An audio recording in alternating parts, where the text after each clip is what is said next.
administer the oath. Kindly stand up to all our resource person.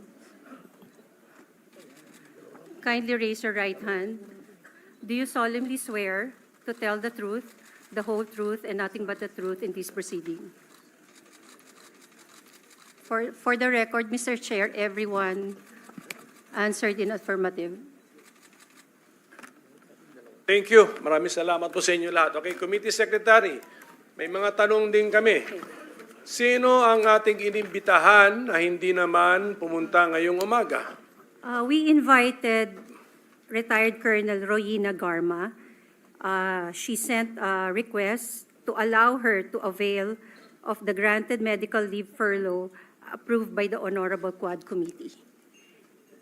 Okay, next, sino pa? Yes, we also invited Edilberto Leonardo, but currently he is infected with COVID